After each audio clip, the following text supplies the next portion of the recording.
रूपा एक बड़े स्कूल में चपरासी का काम करती थी। वो सबको बड़े गर्व से बताती कि वो स्कूल में काम करती है। उसकी 12 साल की बेटी सौम्या उसी के स्कूल में पढ़ती थी। रूपा जब भी किसी कक्षा में रजिस्टर या चौक पहुंचाने जाती तो थोड़ी देर तक कक्षा के बाहर ही खड़ी रहती और अध्यापिकाओं को निहारती रहती। और जैसे ही किसी अध्यापिका की नजर रूपा पर पड़ती, वो झेप सी जाती। उसकी आंखों में अपनी बेटी सौम्या के लिए एक सपना हमेशा से पनप रहा था कि बड़ी होकर वो भी एक अच्छी टीचर बनेगी। समय बीत गया। सौम्या 12वीं कक्षा में आ गई। सौम्या स्कूल से आकर थोड़ी देर आराम करना चाहती, पर रूपा उसको पढ़ाई के अलावा कुछ भी नहीं करने देना चाहती थी। सौम्या चाहती थी कि वो 1-2 ट्यूशन कर ले, लेकिन रूपा को यह बिल्कुल मंजूर न था। वो बार बार यही बात दोहराती रहती कि तुम्हें अच्छी नंबर लाने हैं तो अपने पढ़ाई पर ध्यान दो। कभी कभी सौम्या विद्रोही हो जाती और बोलती, मेरे पास अच्छे कपड़े भी नहीं होते हैं, आप क्यों नहीं इसके बारे में सोचती? अगर मैं 1-2 ट्यूशन कर लूँ तो हर्ज ही क्या है। रूपा बहुत मेहनत करती। स्कूल से आकर घर का सारा काम अकेले ही निपटाती थी। रात होते होते थक जाती। सौम्या लालटेन की रोशनी में अपना स्कूल का काम निपटाया करती। रूपा को जितनी तनख्वाह मिलती, खाने पीने और घर के खर्च में ही चली जाती। सौम्या अपनी माँ से बहुत प्यार करती थी। वह उसकी मजबूरी समझती थी, लेकिन अपनी मर्जी से कुछ भी न कर पाने की कुंठा ने उसे थोड़ा चिड़चिड़ा बना दिया था। जब स्कूल में रूपा छुट्टी के समय घंटी बजाती तो उसके चेहरे पर एक बड़ी प्यार भरी मुस्कान बिखरी होती। सौम्या कभी कभी पूछती, माँ, हमेशा आप ही क्यों स्कूल की घंटी बजाती है? और लोग भी तो है ना। रूपा कहती, जब सारे बच्चे घंटी की आवाज सुनकर खुशी खुशी शोर मचाते हैं तो मुझे बहुत खुशी होती है। उनके चेहरे की मुस्कान देखने के लिए ही मैं ये काम करती हूँ। 12वीं की परीक्षा का परिणाम आ गया था। सौम्या बहुत अच्छे नंबरों से पास हुई थी। रूपा तो बहुत ही खुश थी। उसने सौम्या से कहा, अभी तुम्हें बहुत पढ़ना है। सौम्या को भी अभी काफी उम्मीदें हो गई थी। उसने ग्रेजुएशन के लिए भी दाखिला ले लिया और साथ साथ एक नृत्य एकेडमी में भी। अपनी जरूरतों को पूरा करने के लिए उसने गणित और विज्ञान की ट्यूशन के लिए माँ को मना लिया था। कब सुबह से शाम हो जाती पता ही न चलता। रूपा ने सोचा, सौम्या दिन भर व्यस्त रहती है, मैं शाम को खाली ही रहती हूँ, क्यों ना 1-2 घरों में खाना बनाने का काम ले लूँ। धीरे धीरे सौम्या ने ग्रेजुएशन पूरा करके बीएड भी कर लिया। जिस दिन सौम्या का बीएड का परीक्षा फल आया, रूपा बहुत ही अधिक खुश थी। उसने मिठाई के 2 डिब्बे खरीदे। पहले सौम्या का मुंह मीठा कराया और मिठाई लेकर स्कूल गई। वहाँ अपने सभी अध्यापिकाओं को मिठाई खिलाई और एक डिब्बा लेकर प्रिंसिपल के कमरे में गई और बोली, मैडम जी, मेरी बेटी ने अब बीएड भी अच्छे नंबरों से पास कर लिया है।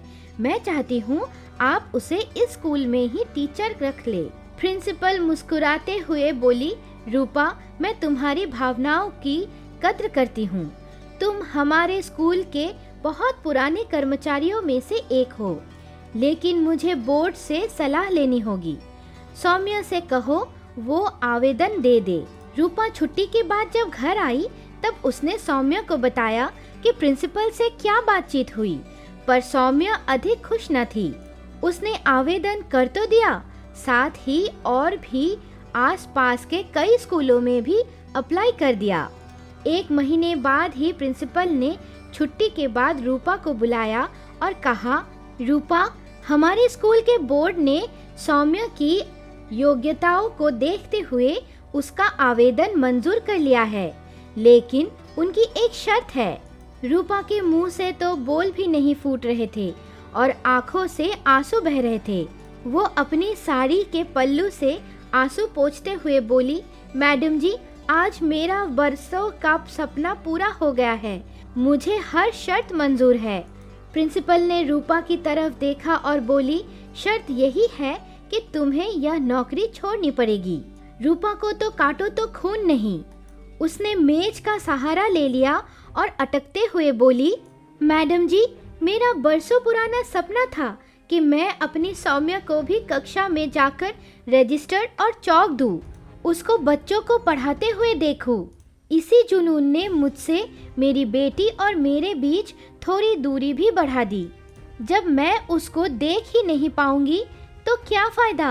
प्रिंसिपल ने उसे समझाते हुए कहा, रूपा, तुम्हारी बेटी को नौकरी मिल रही है, तुम ज्यादा से ज्यादा 5-6 साल ही तो नौकरी करोगी, क्या फर्क पड़ता है। रूपा कुछ न बोल सकी और वापस घर आ गई।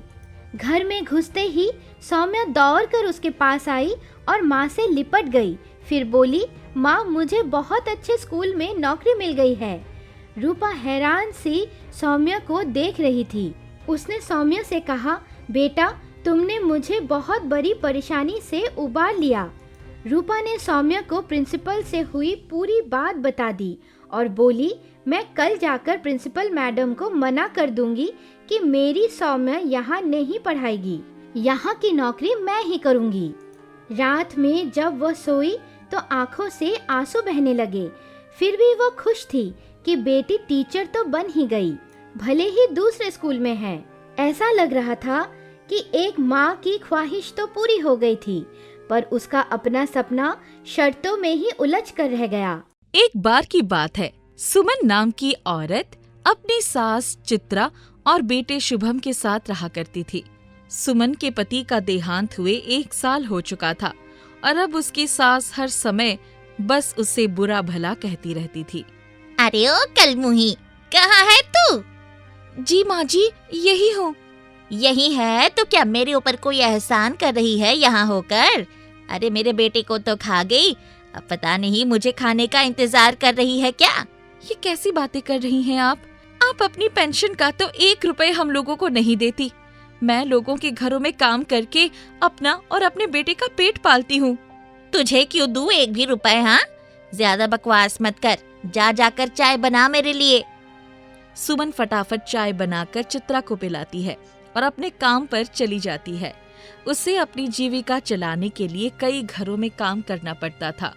उस दिन जब वो सारे घरों में निपटकर अपने घर वापस आती है तो देखती है शुभम बहुत बीमार है। अरे मेरे बच्चे, तुझे क्या हो गया? पता नहीं माँ, अचानक से मेरी तबीयत बिगड़ गई, बुखार लग रहा है और सिर में बहुत दर्द हो रहा है। अरे हाँ, तुझे तो बहुत तेज बुखार है, चल फटाफट डॉक्टर के पास चल। सुमन फौरन शुभम को डॉक्टर के पास ले जाती है। डॉक्टर चेकअप करता है और बताता है कि शुभम को डेंगू हो गया है। ये सुनकर सुमन बहुत घबरा जाती है और फिर दवाई लेकर घर वापस आ जाती है।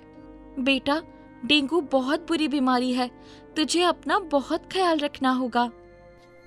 आप मुझे छोड़कर मत जाना। नहीं बेटा, तू फिक्र मत कर, मैं तुझे छोड़कर कहीं नहीं जाऊंगी, क्योंकि मैं जानती हूँ कि तू अगर मर भी रहा होगा तो तेरी दादी को कोई फर्क नहीं पड़ेगा।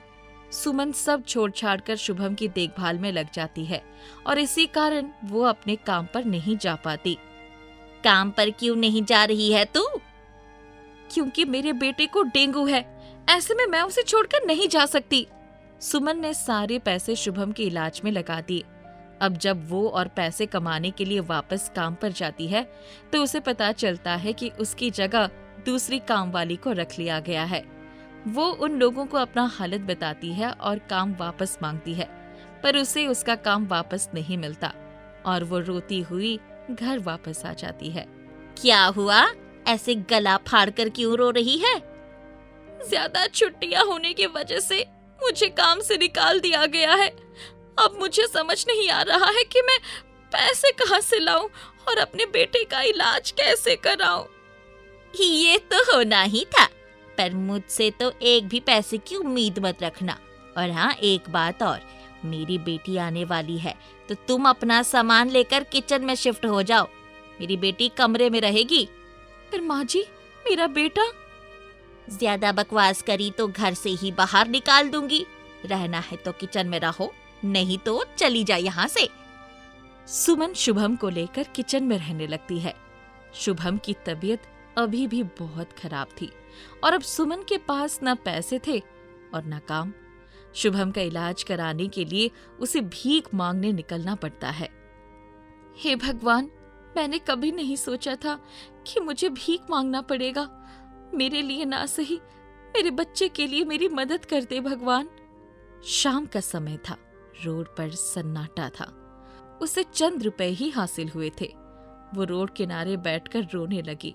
तभी अचानक एक संतरा उसके पैरों से आकर टकराया। उसने वो संतरा उठाया और घर की तरफ चल दी, पर तभी उस संतरे में से आवाज आई, सुमन, मैं जादुई संतरा हूँ और मैं तुम्हारी हर तकलीफ जानता हूँ। मुझे खाने से बेहतर तुम मेरा कुछ और इस्तेमाल कर सकती हो। जादुई संतरा? पर तुम कहाँ से आए? तुम भगवान से मदद मांग रही थी ना, तो भगवान ने ही मुझे तुम्हारे लिए भेजा है। चलो, मुझे अपने साथ ले चलो, मैं तुम्हें जादू दिखाता हूँ। ठीक है। सुमन उस संतरे को अपने किचन में ले जाती है। मैं और मेरा बेटा यहाँ रहते हैं, पर इस किचन में खाने के लिए कुछ नहीं है। तो मैं तुम्हारे लिए जादुई संतरा किचन बना देता हूँ, जिसमें तुम्हें किसी चीज की कमी नहीं होगी। सुमन का इतना कहना था कि तभी वो संतरा जादुई किचन में बदल जाता है। वाह माँ, ये तो कमाल हो गया। हे जादुई संतरे किचन, तू अगर सचमुच जादुई है तो मेरे बेटे का स्वास्थ्य ठीक कर दे। सुमन का इतना ही कहना था कि अचानक शुभम उठकर खड़ा हो जाता है और खुशी से कूदने लगता है। फिर वो लोग जादुई संतरा किचन से खीर मांगते हैं और बड़े चाव से उसे खाते हैं। उसके अलावा वो उससे अपने लिए अच्छे कपड़े भी मांगते हैं। माँ, इस जादुई संतरा किचन से तो हमारी जिंदगी ही बदल गई। अब हमें किसी चीज की कोई कमी नहीं होगी, ना आपको कोई काम करना पड़ेगा। नहीं बेटा, ऐसे नहीं बोलते कि जादुई संतरा किचन तो भगवान का आशीर्वाद है, पर इसका ये मतलब नहीं है कि हम काम करना छोड़ दे। तभी अचानक